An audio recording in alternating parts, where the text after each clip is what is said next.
శ్రీ గొబ్బూరి వెంకటానంద రాఘవరావు గారి విజ్ఞాన నిరతుడు నన్నయ్య భట్టారకుడు 5వ భాగం 38-24. ఈ 5వ భాగంలో నన్నయ్య ఆయన వరుసలో 8వ శీర్షిక కింద నన్నయ్య భట్టారకుని జ్యోతిశాస్త్ర విజ్ఞానం, అది సైన్స్ అంటే సైంటిఫిక్ నాలెడ్జ్ నన్నయ్య గారిలో ఎలా ఉంది.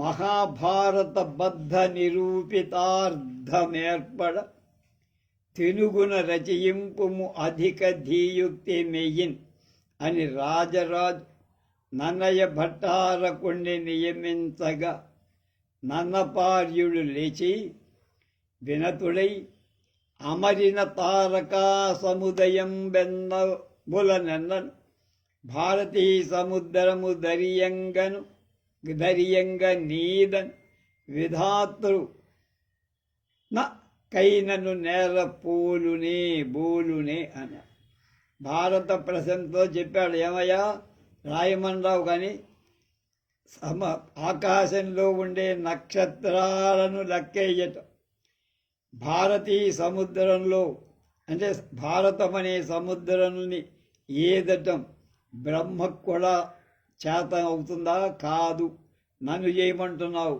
అన్నాడు. భారత ప్రశంస రాగానే నన్నపార్యుడి మనస్సు ముందుగా నక్షత్ర విరాజితమైన ఆకాశ పదం మీదకి వెళ్ళి తక్కిన ఏ ఇతర జిజ్ఞాస కంటే నన్నయ్యకు జ్యోతిర్లోక జిజ్ఞాస మీద ప్రీతి అధికం అవటం చేత తన అభిమాన శాస్త్రం పైకి ఆయన దృష్టి మరలటం సహజమంటారు. కనుక నన్నయ్య అమరిన తారకా సముదయంబుల నెన్న అనే ఆకాశంలో అప్పటికే మనం ఎవడు చేసే ఉన్నాయి, వాటిని లెక్క పెట్టించడం ఎంత అసాధ్యమో అలా.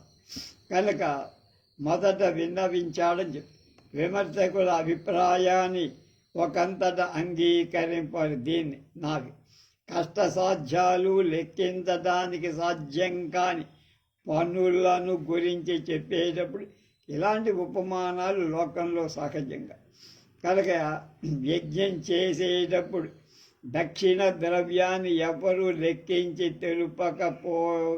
లేకపోయారని చెప్పినట్టున భారత మూలంలో వ్యాసవ్యాసుడే ఈ దిగువ శ్లోకంలో చెప్పారు.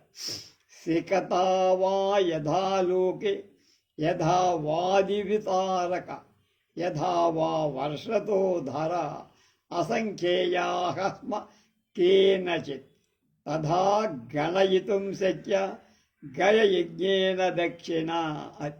లోకంలో ఇసక రేణువులెన్నో లెక్కే చెప్పగలరా ఎవడైనా? అలాగే ఖగోళ నక్షత్రాలను, కుంభవృష్టిలో కురిసే జల బిందువులను, గయ మహారాజు ఇచ్చిన యజ్ఞ దక్షిణలను ఎవ్వరు లెక్క పెట్టరు అంటే ఎవరికి వల్ల కాదు అన్నారు. ఇవన్నీ అసాధ్యాలైన విషయాలు. అలాగే భారత రచన రాయటం నాకు మించిన పనయ్యా అన్నట్టుగా చెప్పాడు. అరణ్య పర్వం 2లో 315 తత్క్రతు బహుదక్షిణా సంఖ్యయు ఉడసీత కథా సంఖ్యయును ఎరుంగరాదు ఆయన కూడా చెప్పాడు అని నన్నయ్య కూడా చెప్పాడు. ఉడు అంటే నక్షత్రాల, సికత ఇసక రేణువులు ఎవడు లెక్కించి చెప్పలేడయ్య. కనుక ఈ ఒక్కటే వాక్యాన్ని బట్టి నన్నయ్య జ్యోతిశాస్త్ర విశారదుడు అని ఏదో ముద్రేయటం న్యాయం కాదు. కానీ ఈ దిగువ వివరింపబడిన ఉపపత్తులన్నీ జాగ్రత్తగా పరిశీలించాక ఎంతటి విమర్శకుడైనా గుణాన్ని గ్రహించి నన్నపార్యుని జ్యోతిర్విజ్ఞాన ప్రతిభ తిలకించి చేతులు ఓడ్చి నమస్కరించి తీరాలని నా మనవి అంటున్నారు గొబ్బూరి వారు. మానవులు అభ్యసించిన శాస్త్రాలన్నిటిలో మొదటిది జ్యోతిష్ శాస్త్రం.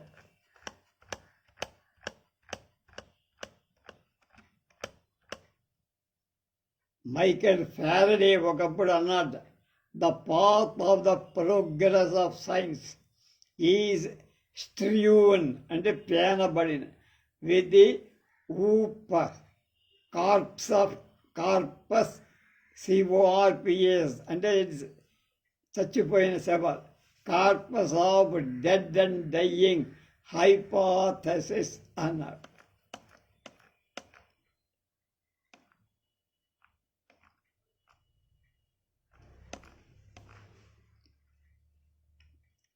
మానవులు అభ్యసించిన శాస్త్రాలన్నిటిలో మొదటిది జ్యోతిష్ శాస్త్రమే. విశేషించి సర్ జేమ్స్ జీన్స్ దొరగారు చక్కగా చెప్పినట్టు శాస్త్రాలన్నిటిలో most poetical of all sciences అది జ్యోతిష్ శాస్త్రం. కవిత్వ సుశ్రీ విరాజితమైన శాస్త్రం కూడా జ్యోతిష్ శాస్త్రం. ఈ శాస్త్రానికి మానవ విజ్ఞాన అభివృద్ధికి మార్గదర్శకులు వేదమంతద్రష్టులైన మహర్షులు. వారు ప్రకృతి పరిశోధనలకు అగ్రగణ్యులు ముందున్నారు. విశేషించి భవాంబర వీధి విహరించేవాడు. వాణీ కటాక్షపాత్రుడై ఆవేశంతో వేదమంత్రాలని దివ్య కావ్యాలు ప్రవచించి వాళ్ళు మహాకవులుగా, ప్రవక్తలుగా, సైంటిస్టులు, విజ్ఞానవేత్తలుగా జ్యోతిష్ శాస్త్ర ప్రచారం చేశారు. సాధారణ మానవులకు లేని అద్భుత శక్తులు భగవంతుడు వాళ్ళకి అనుగ్రహించారు. తపశక్తి చేత, యోగ సాధన చేత వారి దృష్టి బహు నిశితమై అంటే పాయింటెడ్ అంటామా, సూక్ష్మతమమై ఉంటుంది. రెప్పలు మూత పడినప్పుడు కూడా వారి దృష్టికి ఆటంకం, అంతరాయం కనబడు. కళ్ళు మూసుకున్నా ఏం జరుగుతుందో చెప్పగ అదే. కనుక విశ్వ మనస్సును ఋషి వివరిస్తారు. కనుక ఆయన కళ్ళు మూసుకున్నా విశ్వం యొక్క మనస్సు ఏమిటో చెప్పగ. ఋగ్వేదంలో 8వ ఖండంలో 25వ సూక్తంలో 9వ మంత్రం చెప్పింది. అక్షిణశ్చిద్గాతు యుతరానుల్బనేన చక్షుషా చి ని చిన్విశంతాని చిరాని చిఖ్యతు. మళ్ళ అక్షిణశ్చిద్గాతు విత్తరానుల్బనేన చక్షుషాని చిన్విశంతాని చిరాని చిఖ్యతు. మూసిన కళ్ళతోనే వారు సకలాన్ని దర్శించగలరు, చూడగలరు, గ్రహించగలరు. కళ్ళు తెరవక్కలవారు. తలపెట్టిన పనులు నిర్విఘ్నంగా కొనసాగించగలరు కూడా. క్షిప్తుడై పుట్టే గుడ్డి అయిన దీర్ఘతమ మహర్షి అంటే పుట్టుకతోనే గుడ్డివాడు దీర్ఘతముడనే మహర్షి. ఆయన ఋగ్వేదంలో 1లో 140 నుంచి 164 మొదటి మండలం, సూక్తం 140 నుండి 164 చివరి వరకు 25 సూక్తాలకు ఆయన మంత్రద్రష్ట. కళ్ళు లేవుగా, ద్రష్ట అంటే చూసేవాడే కదా. మంత్రాలు ఎలా చూశాడంటే మనస్సుతో చూసి. అది ఇప్పటికీ మనం వాడుతున్న 12 మాసయుక్త సంవత్సర ప్రతిష్టాపకుడు నిన్న చెప్పాం. రోజుకు 1 డిగ్రీ లెక్కన 360 డిగ్రీలతో సంవత్సర చక్ర క్షేత్ర గణిత చక్ర నిర్మాత. గణిత విజ్ఞానాలకు మూలమైన సరికోణం, రైట్ యాంగిల్, ట్రయాంగిల్, లంబకోణం 90 డిగ్రీల కోణాన్ని ఏర్పరిచిన గణక చక్రవర్తి కూడా ఆయన. ఎన్నెన్నో వేళ్ళు పెట్టి ఎంతమంది దేవతలను వేదం పేర్కొన్నా దైవం ఒక్కడే. ఏకం సద్విప్రా బహుధా వదన్. ఉన్నది దేవుడొక్కడే, ఒక్కొక్కడికి ఒక్కొక్క రకంగా అని ఏకేశ్వరోపాసనా మతాన్ని స్థాపించిన మహానుభావుడు కూడా ఈ దీర్ఘతముడు. సూర్య కుటుంబం తే కాక సమస్త జ్యోతిర్గోళానికి గమ్యస్థానం, ఆధారం, ఆశ్రయమని ఇనో విశ్వస్య భువనస్య గోపాః అని జ్యోతిర్లోకాలలో విష్ణుని పరమపద స్థానం నిరూపింపగలిగినవాడు కూడా ఆయన. ఏవి ఇన్ని గోళాలు, నక్షత్రాలు, ఎంతమంది సూర్యులు, గ్రహాలు ఉన్నా ఇవన్నీ చుట్టుకొని పరమపదానికి వెళ్ళాల్సిందే అని చెప్పి అని సూక్తాన్ని చక్కగా అర్థం చేసుకోవటానికి ఈనాటి వైజ్ఞానికులకు బుద్ధి అనేటువంటిది బలం చాలా. ఇంతటి శక్తియుక్తులు గల ఈ మహర్షి మామతేయుడు జాంచంధుడయ్యాడు. అతనికి ఏం లోపం కలిగింది? అటువంటి మహానుభావుడి చేతిలో జ్యోతిష్ శాస్త్రం, ఇతర శాస్త్రాలు ఎలా అభివృద్ధి చెందాయో నిరూపించటానికే ఒక ప్రత్యేకంగా ఓ గ్రంథమే రాయాలి. గుడ్డివాడి వలన శాస్త్రాభివృద్ధ, అందులో జ్యోతిష్ శాస్త్రమా అని విమర్శించే మెట్ట బుద్ధులకు, దరిద్రం కొట్టు మొహాలకు, వేదాంతాల బోధపడని ఈ ఉపపత్తులు పేర్కోవాల్సి చెప్పాల్సి. ఒకానొక వ్యక్తి ఏదైనా అంగవైకల్యం కలిగితే ఆ లోపం పరిహారార్థం ఆయన భగవంతుడు ఆ వ్యక్తికి మరొక విషయంలో అత్యద్భుతమైన శక్తులు అనుగ్రహించి ఆ వ్యక్తిని లోకారాజ్యుని చేస్తాడన్న సంగతి మనకు లోక ప్రసిద్ధమే. స్టీఫెన్ హాక్ అనేటువంటి ఆయన కుర్చీలోనే అంటే వీల్ చైర్లోనే కంప్యూటర్ పెట్టుకొని ఆ కంప్యూటర్ కూడా చేత్తో నొక్కలేక దానంతటదే నొక్కే ఏర్పాటు చేసుకొని తన మనస్సులో ఏ భావం ఉందో కంప్యూటర్ అది నొక్కి స్క్రీన్ మీద కనబడేట్టు చేసి ఎంతో గొప్ప సైంటిస్ట్ అయ్యాడు. మనకి ఎట్లా న్యూటన్ తర్వాత, ఐన్స్టీన్ తర్వాత గొప్ప శాస్త్రవేత్తారంటే ఇందాక ఆయన చెప్పిన కోపెన్ హాకర్ ఒకడే. నేత్ర అవరోధ బాధితుడయ్య ద్వారం వెంకటస్వామి నాయుడు గారు విజయనగరంలో సంగీత కళాశాలకి ప్రిన్సిపాల్.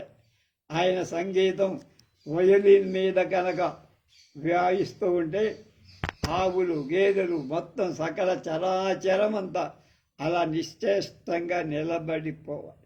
అంత గొప్ప సంగీతం, పుట్టు గుడ్డి ఆయన.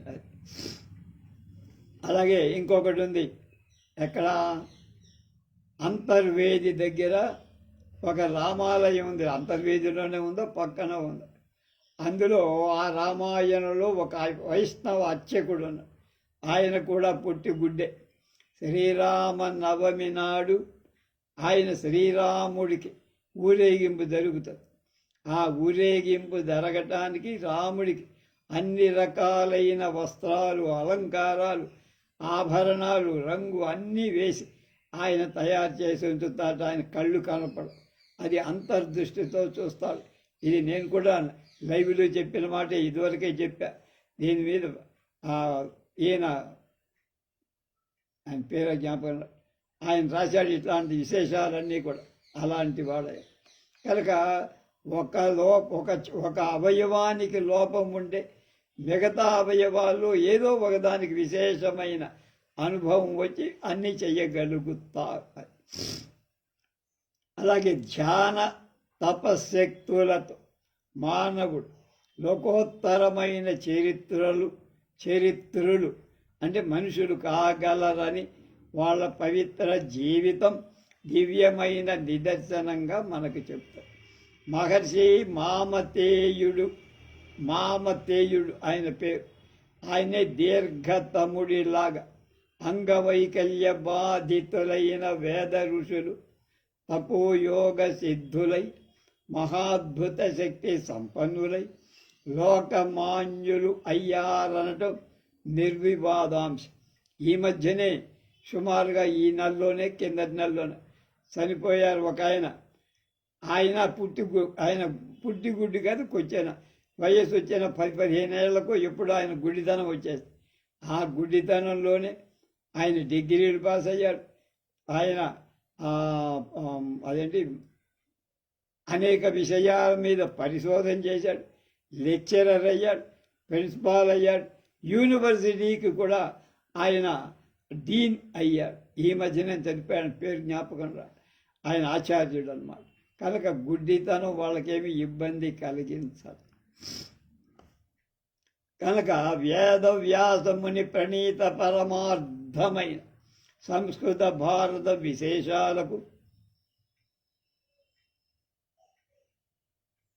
సంహితాభ్యాసుడైన నన్నయ భట్టారకు వేద ఋషుల విజ్ఞానాన్ని స్వకీయ ప్రతిభా వైదుష్యాన్ని తనకున్న విశేషమైన ప్రతిభను విజ్ఞానాన్ని దివ్యంగా బోధించి తెలుగు భారతం అనే అద్భుత విజ్ఞాన గ్రంథాన్ని, భారతం అంటే పురాణమే రాయలైన విజ్ఞాన గ్రంథం రాశాడు, సైంటిఫిక్ బుక్ రాశాడు. రాసి ధన్యుడయ్యానని నేను చెబుతున్నానని గర్వంగా చెప్పారు గొబ్బూరి వెంకటానంద రాఘవరావు. ఇంత గొప్పగా ఎవ్వరు తెలుగు భారతాన్ని గురించి చెప్పాలి. అందులో కవిత్వం గురించో అనేక రకాలుగా చెప్పారు, కానీ అందులో ఇంత సైన్స్ ఉందని మొదలు చెప్పిన వారు ఈయనే. ఈ ప్రవచనకు ఉపోద్ఘాతంగా ప్రాచీన నవీన ప్రాక్ ప్రతీచి జ్యోతిర్విద్యా విశేషాలను అంటే తూర్పు దేశం వాళ్ళు, పడమట మనం తూర్పు దేశాలు, పాశ్చాత్యులు అంటే పడమట దేశం, ఇంగ్లాండు, అమెరికా మొదలు జర్మనీ, జపాన్ వాళ్ళు చెప్పినటువంటి జ్యోతిర్విద్యా విశేషాలు, మనవాళ్ళు చెప్పిన విశేషాలు రెండింటినీ బేరీజు వేసుకొని సమర్పణ పెట్టుకొని ఆలోచించి మీరు చక్కగా అర్థం చేసుకోండి నేను మీకు విన్నవిస్తున్నానంటున్నారు గొబ్బూరు వారు.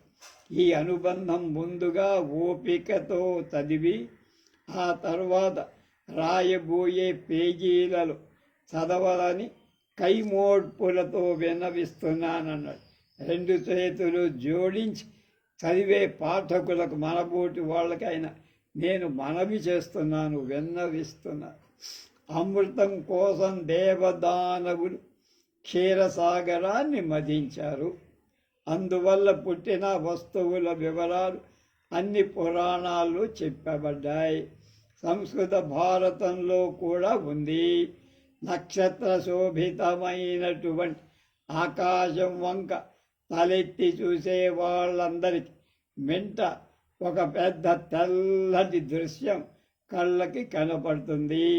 ఆ దృశ్యం కొన్ని చోట్లలో బాగా దట్టంగా ఎక్కువ తేజస్సుతో మెరుస్తూ ఉంటుంది.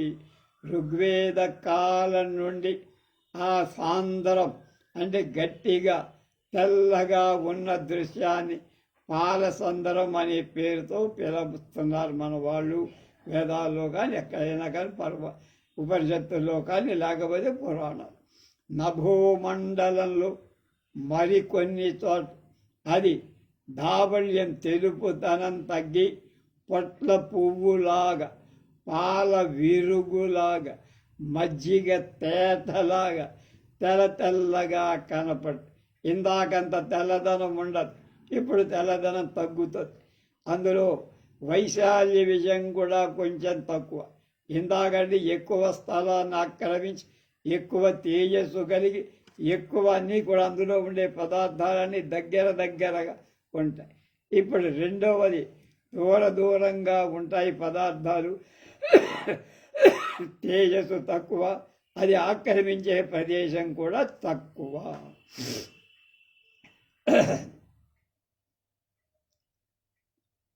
కనుక మరియు వైశాల్య విషయంలో కూడా కొంచెం తగ్గినట్లుగా ఆ దృశ్యం ఒకచోట వెడల్పుగా, ఒకచోట సన్నగా, రకరకాలైన ఆకారాలతో మనకు ఆ పాల పుంత కనపడుతుంది.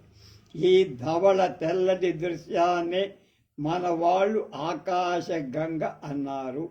ఒకచో చిమ్మలు, మరొక చోట చిదపలు, మరొక చోట జాలు అంటే ప్రవాహం, ఇంకొక చోట తరంగాలు, ఆ తర్వాత మరొక ప్రదేశంలో పోటు పాటు పొందుతూ అనేక విధాలుగా అది కనపడుతూ ఈ వింత దృశ్యం ఆకాశాన్ని మహాసర్పంలాగా పాములాగా చుట్టి ఉన్నట్లు కనపడు.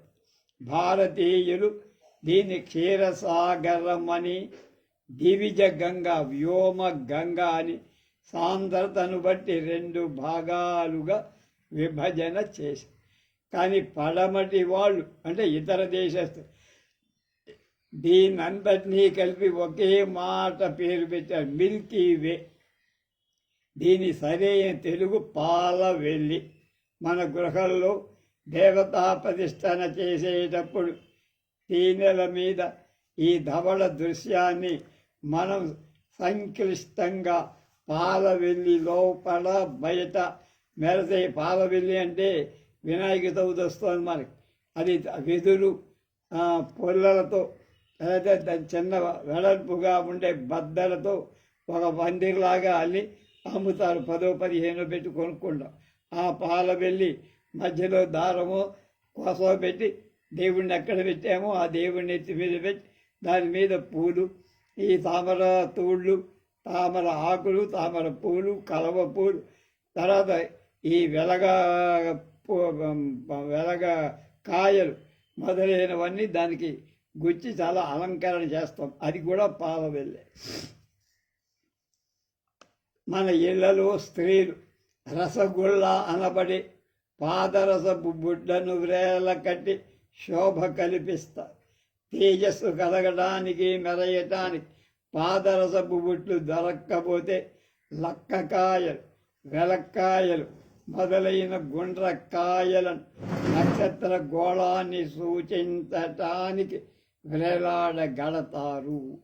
జ్యోతిశాస్త్రవేత్తలకు ఒక విశేషం చక్కగా తెలిసి, మిక్కిలి ఎక్కువ తేజస్సు కలిగి బాగా మెరుస్తున్న ఈ చుక్కలు ఈ పాలవెల్లి లోపల పక్కన 2 వైపులా ఉన్నాయి. క్షీరసాగరం దాన్ని మదన చేయటం చేత ఉద్భవించాయని పురాణాల్లో చెప్పబడి,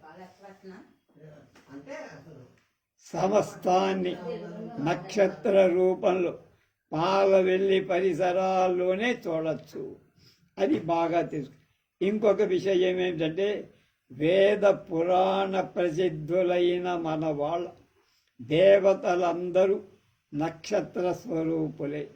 ఆ నక్షత్రం ఉదయించినప్పుడే ఆ దేవుడికి పుట్టినరోజు వాళ్ళ కళ్యాణము మనం చేస్తాం. ఇవన్నీ మనకు జ్యోతిర్వేదంలో వచ్చినవి. అహోరాత్రే పార్శ్వే నక్షత్రాన్ని రూపమని శృతి వేదం. దేవతలకు రాత్రులు పగళ్ళు 2 కూడా 2 పార్శ్వాలు. ఇవి పార్శ్వాలు అంటున్నారు. వాళ్ళ రూపం అంటే నక్షత్ర స్వరూపమే. అశ్విని మొదలైన 27 నక్షత్రాలు వరుసగా ఏ దేవతలకు అధిదేవతలు వేదమే చెప్పింది. నువ్వు చెప్పక్కల, నేను చెప్పక్కల. అంతేకాక ఆయా నక్షత్ర ఉదయ విశేషాలను బట్టి భారతదేశంలో పండగలు ఏర్పడ్డాయి.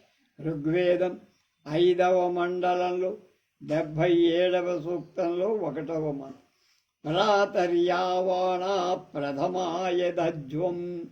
సూర్యుడు ఉదయించక ముందు, దీని అర్థం ఇది, సూర్యుడు ఉదయించక ముందు ఏ నక్షత్రం తూర్పున కనిపిస్తుందో పొడసూపటమంట, ఉదయిస్తుంటమంట, పొడచూపుతుందో ఆ నక్షత్ర అధిదేవతకు ఆ రోజు తప్పక పూజ చేయాలి. మొదటి పూజ అలాగనమాట. పూజ పూర్వాహనంలోనే జరగాలి, మధ్యాహ్నం లోపల పూజ జరగాలి అని సాయనాచార్యులు చెప్పారట. 2వ పక్షంలో ఒకవేళ కాకపోతే సూర్యాస్తమయం కాగానే తూర్పున ఉదయించే దేవతకు ఆనాడు పూజ జరిగించి, పొద్దున్న పూజ అంటే మధ్యాహ్నం లోపల చేయకపోతే సాయంకాలం కూడా వినాయక చవితి మాత్రం మనం అలా చేస్తాం, పొద్దున చేస్తాం, సాయంకాలం. నూతన సాయమస్తి దేవాయ అజుష్ట నూతన సాయం అస్తి దేవాయ అజుష్టం. అది భాద్రపద శుక్ల చతుర్దశి నాడు సూర్యోదయకి పూర్వం ముందు, అంటే సప్త ఋషుల పక్కన వినాయకుడు ఉదయించటం చేత ఆనాడు వినాయక చతుర్దశి. మళ్ళా భాద్రపద శుక్ల చతుర్దశి నాడు సూర్యోదయానికి ముందు సప్త ఋషులు ఆకాశంలో ఉంటారు. వాళ్ళ పక్కన వినాయకుడు ఉదయించటం చేత ఆ రోజు ఆయన పుట్టినరోజు వినాయక చవితి చతుర్థి జరుగుతుంది.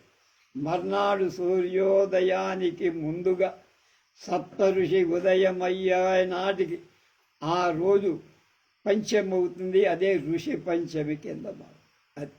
ఇది 6 నెలలు గడిచాక చైత్ర శుక్ల చతుర్దశి నాడు సూర్యాస్తమయం కాగానే తూర్పున నక్షత్ర రూపి విఘ్నేశ్వరుడు ఉదయిస్తా.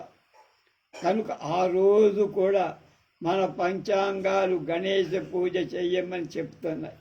ఎప్పుడు? చైత్ర శుక్ల చతుర్దశి నాడు. దేవ శబ్దానికి దేవుడు అంటే ఎవడు అది చెప్పాలి, ఇవన్నీ తెలుస్తాయి. కానీ ఆ నన్నయ్య గారి జ్యోతిష్ శాస్త్రం ఏమిటో మనకి తెలుసు. దేవ అనే శబ్దానికి దివ్ అంటే ప్రకాశించటం అనే అర్థం. అంటే కాంతినిచ్చే, ప్రకాశమానం అయినది. జ్యోతిర్లోకంలో తేజస్సు కలిగి ప్రకాశించే దివ్య నక్షత్రాలు మన వాళ్ళ దేవత. ఆ నక్షత్రాలనే దేవతలుగా మనం భావిస్తాం. వాళ్ళ వాహనాలు, వాళ్లకు చేతిలో పట్టుకునే ధ్వజాలు, లేక రథం మీది ధ్వజాలు, వాళ్ళని పూజించాల్సిన పండగ రోజులు, ఇవన్నీ ఆయా నక్షత్రాల ఉదయం అంటే పుట్టటాన్ని బట్టి భారతీయ జ్యోతిష్ శాస్త్రం నిర్ణయించేసి దాన్ని బట్టే జరుగుతుంది. ఈ నక్షత్రాలు ఉదయించే వేళ అస్తమించే నక్షత్రాలు చుక్క ఎదురవుతుందంట. చుక్క ఎదురొచ్చింది అంటే ఒకసారి ప్రయాణం చెయ్యాలి. వీరి ప్రతిస్పర్ధులు అవుతారన్నమాట. కనుక చుక్కకి ఎదురుగా వెళ్ళాలి. దానవులు వాళ్ళు రాక్షసులు అవుతారు. ఈ దానవులను ఆ నక్షత్రాది దేవతలు సంహరించినట్లుగా దేవతా నక్షత్రం ఉదయించినప్పుడు రాక్షస నక్షత్రం అస్తమిస్తుందంటే చచ్చిపోయింది. రాక్షసుల్ని దేవతలు చంపారనే ఒక ప్రతీకార్థం అంటారు. కనుక ఈ దానవులను ఆ నక్షత్రాది అధిదేవత సంహరించినట్లు వేదాల్లో ఉంది, పురాణంలో ఉంది.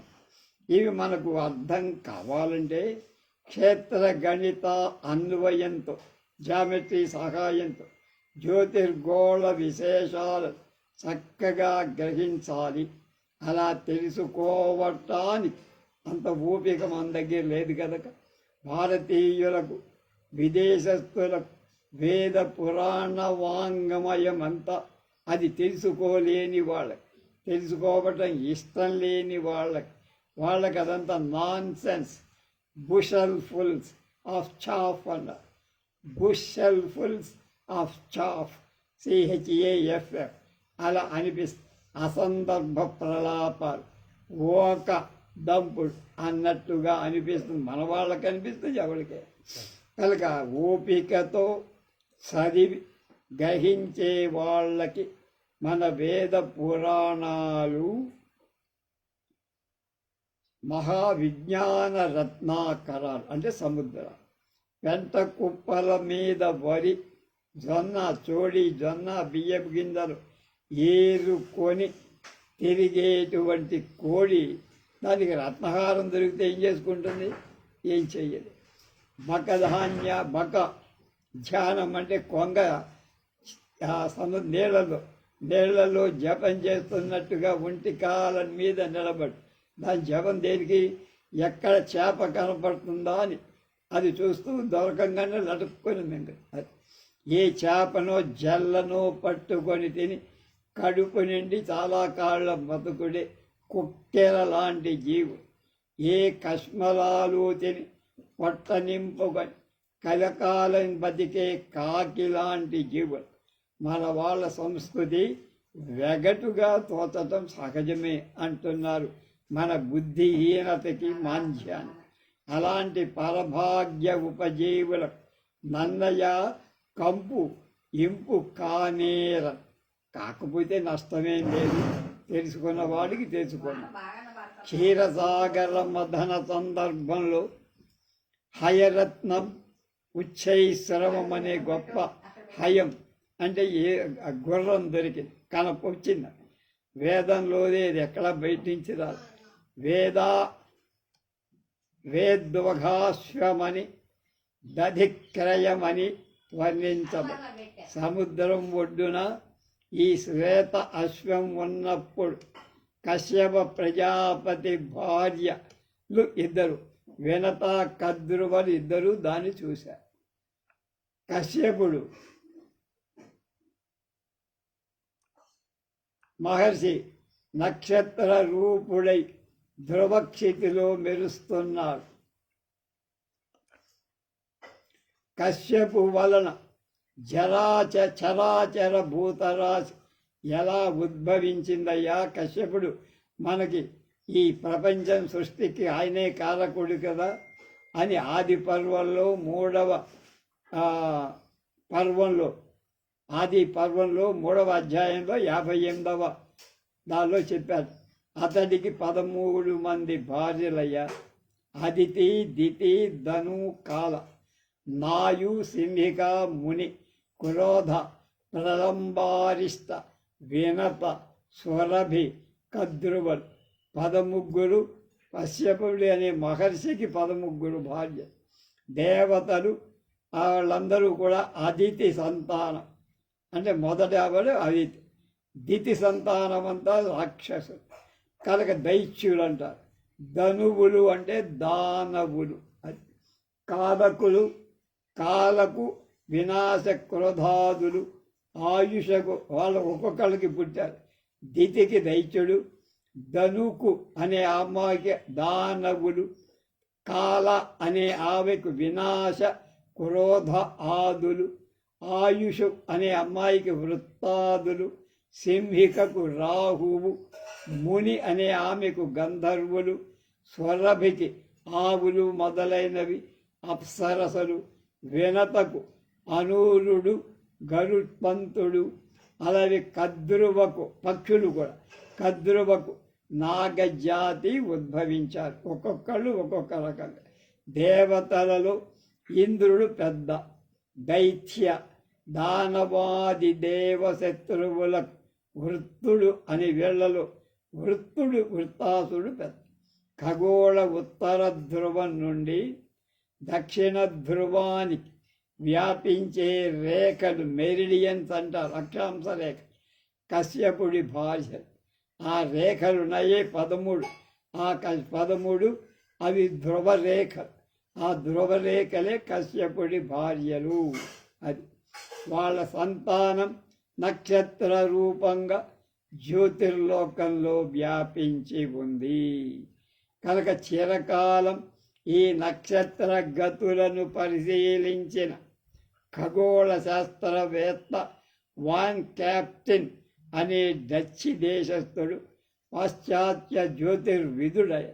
ఈ నక్షత్రాల గతులలో జర్మనీ దేశం గ్యాటింజన్ యూనివర్సిటీలో కెప్టిన్ ద్వారా, ఇంగ్లాండ్ గ్రీనిచ్ పరిశోధన అబ్జర్వేటరీలో ఎడ్డింగ్టన్ అనేటువంటి ఆయన మనకి సిఆర్ రామన్ ఉన్నాడు కదా, రామన్ ఎఫెక్ట్ అంటున్నాడు. ఆయనకి నోబెల్ వచ్చిందిగా మనకు తెలుసు సైన్స్. ఆయన మేనల్లుడే మనకి చంద్రశేఖర్ అంటారు. ఆ చంద్రశేఖర్కి 50 ఏళ్ళు నోబెల్ బహుమతి రాకుండా అడ్డం పడ్డవాడు ఈ ఎడ్డింగ్టన్ అనేటువంటి వాడు ఒకళ్ళు ఇంగ్లాండ్ యూనివర్సిటీలో professor, head of the department అంటారు. కనుక అతను కూడా గొప్ప సైంటిస్టే, తక్కువేం లేదు, కానీ కొంచెం దుర్బుద్ధి ఉన్నవాడు. వాళ్ళు ఒక విశేషానికి అయిపోయారు. మనకు కనపడే చుక్కలన్నిటినీ రెండు రకాలుగా విభజించవచ్చు. ప్రతి చుక్కకు స్వకీయ గమనం, ప్రాపర్ మోషన్. ప్రతి నక్షత్రం దానికి తిరగటం వల్లే లక్షణం ఉంది, ఒక చోట ఉండదు. ఒక తెగ చుక్కలన్నీ అంటే ఒక రకమైన చుక్కలన్నీ జ్యేష్ఠ నక్షత్రం వైపుకి వెళ్తూ ఉంటాయి ఆ తిరగటంలో. అలాగే మరొక రకమైన చుక్కలు ఆర్యన్ మృగశిర వంకకు వెళ్తాయి. జ్యేష్ఠ నక్షత్రం వైపుకు కొన్ని నక్షత్రాలు, మృగశిర నక్షత్రం వైపుకు కొన్ని నక్షత్రాలు తిరుగుతూ ఉంటాయి. అంటే తిరిగి తిరిగి అక్కడ చేరడానికి ప్రయత్నం చేస్తాయి. జ్యేష్ఠ నక్షత్రానికి అధిదేవత ఇంద్రుడు, అవన్నీ చెప్పుకున్నా మళ్ళీ వచ్చి. మృగశిరస్సుతో ఆర్యన్, వాడు యోధుడు, వాడే వృత్రాసురుడు. ఇంద్రుడు చంపింది వీణే. ఈ ఇద్దరు ప్రజలకు ప్రతిస్పర్ధులు, డయామెట్రికల్లీ ఆపోజిట్. అంటే సరళ రేఖలో ఒక చివర వీడుంటే ఒక చివర వీడుంటారు, 180 డిగ్రీల్లో ఉంటారు అక్కడ. ఇంద్రుడు ఉదయించగానే వృత్రాసురుడు వాడి రాక్షస బలగం అస్తమైపోతుంది. అంటే చచ్చిపోతారని వాళ్ళు చెప్తారన్న. ఇక్కడ ఉదయం అక్కడ అస్తమవుతాయి. ఇంద్ర వృత్రాసుర పోరుడు దేవదానవ యుద్ధాన్ని వేద పురాణ గాథల విషగ నెపంతో ఖగోళంలో నక్షత్ర గమన విశేషాలను మనవాళ్ళు అంత చక్కగా బాగా అర్థం కాని వాళ్ళకి సైంటిఫిక్గా చెప్పాలంటే వేదం, దాన్ని సామాన్యులకు ఒక మాదిరిగా అర్థం చేసుకోవడానికి పురాణ సంహితంగా చెప్పారు. చంద్రుడు క్రాంతి వృత్తానికి సుమారు 27 రోజులలో ఒక్కసారి తిరిగి రాగలరు. ఒక రోజుకు చంద్రుడు ఈ కాంతి చక్రంలో 27వ అంశాన్ని దాటిపోతారు. అంటే 27 డిగ్రీల క్రాంతి వృత్తాన్ని 27 భాగాలుగా విభజించి ఒక్కొక్క భాగంలో ఈ నక్షత్రాల గుంపుల అశ్విని భరణి కృత్తిగా చెప్పాం కదా, 9 భాగాలైతే ఒక జ్యోతిష్ శాస్త్రంలో మనం చెప్తాం మేషం వృషభం అలా రాసుల కింద వాటికి పేర్లు పెట్టారు. అది భారతీయులు పెట్టి ఈ 27 నక్షత్రాలు చంద్రుడి భార్యలని చెప్పారు. ఈ వేళ నక్షత్రం ఏమిటి? చంద్రుడు ఈ రాత్రి ఏ నక్షత్రం దగ్గర కనపడతాడు, చంద్రుడు ఆ రోజు రాత్రి ఏ నక్షత్రం దగ్గర కనపడతాడు, ఆ రోజు ఆ నక్షత్రం ఉన్నట్టు లెక్క. చంద్రుడు ఏ రాత్రి ఏ భార్యతో కూడి ఉంటాడు, అదే ఇవాళ నక్షత్రం.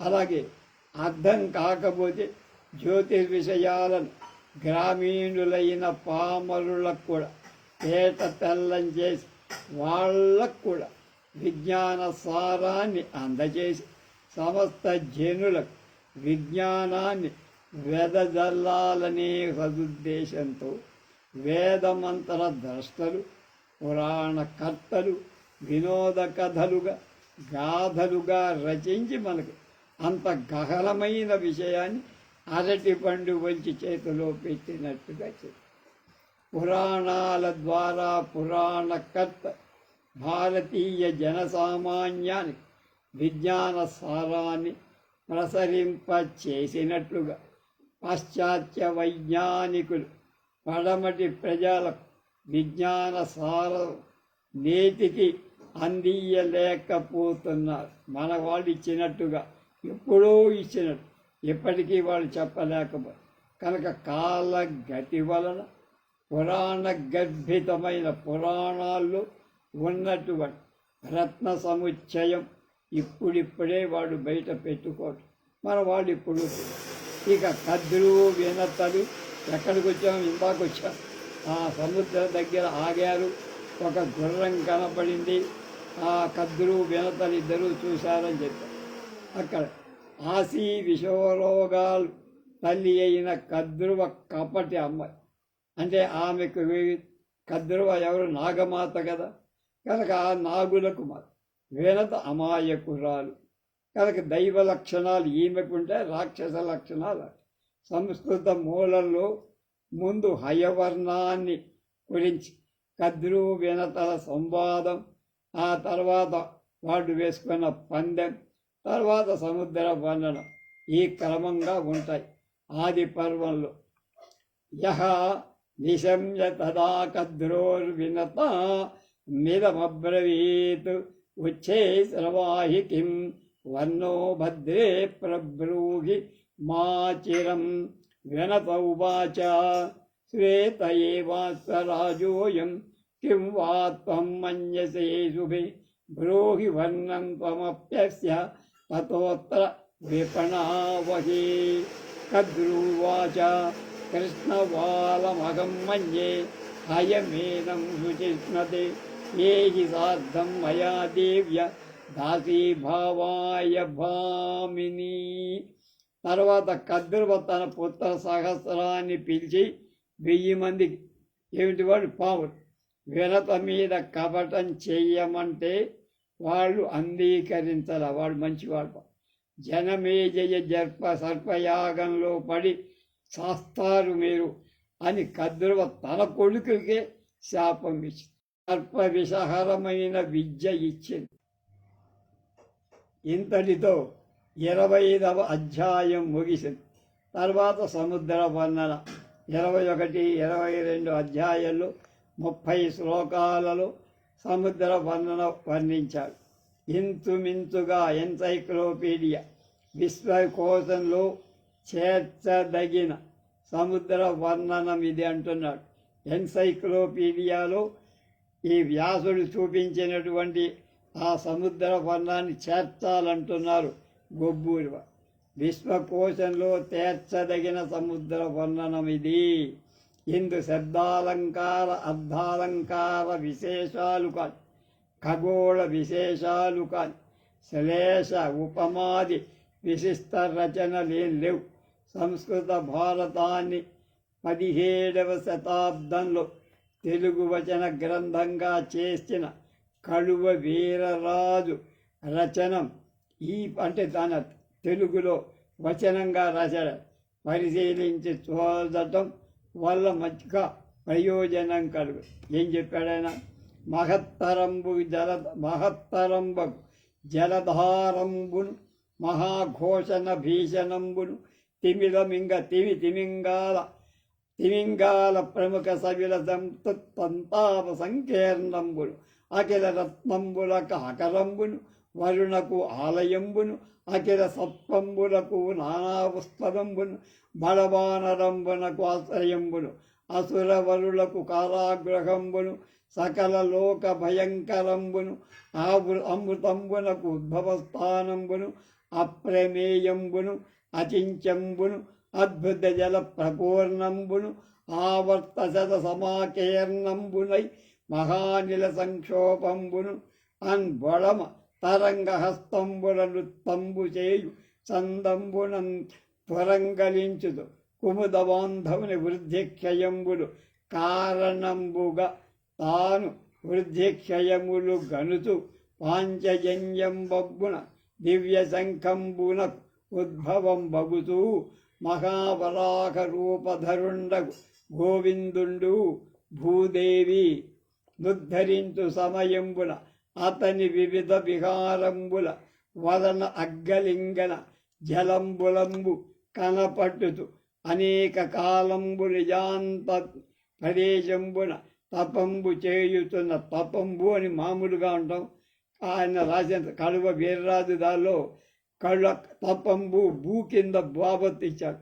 అలాగే అన్నిటికీ కూడా కాలంబు భూ కింద బాబత్. అది అత్రియను మహర్షి కెనియదురుగా హబ్బగు నిరుళి కంఠం ధరచు ఉగాత్తంబు కాలంబున యోగ నిద్రాపరుండగు నారాయణునకు శయ్యా గృహంబు భూ కింద బృహంబును అబ్బరంబగు బడబానల ముఖం మఖంబు జలంబు భూకింద జలంబులను హవ్యంబుడు వెల్చుతు పరస్పరస్పదన్ స్పదంబలి మహాపుణ్యవాహినులు అనేక విధంబుల నిజ ప్రవాహంబుల భూకింద బూరింప పూరింప అని బూరింప భూకింద పెంపొంగవు పెప్పుం పెం తర్వాత పూ కింద పాపతు పెంపుం గాలు వజ్రాయుధంబునకు వెలిసి తన్ను శరణజొచ్చిన మైనాక శైలంబునకు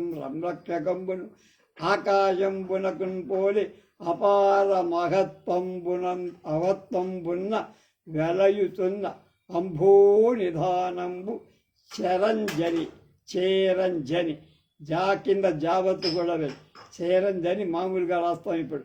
ఆ జా కింద జాబత్తు పెట్టడం ఇక రచన పరిశీలిద్దాం. ఏం చెప్పారో రేపు తెలుసుకుందాం.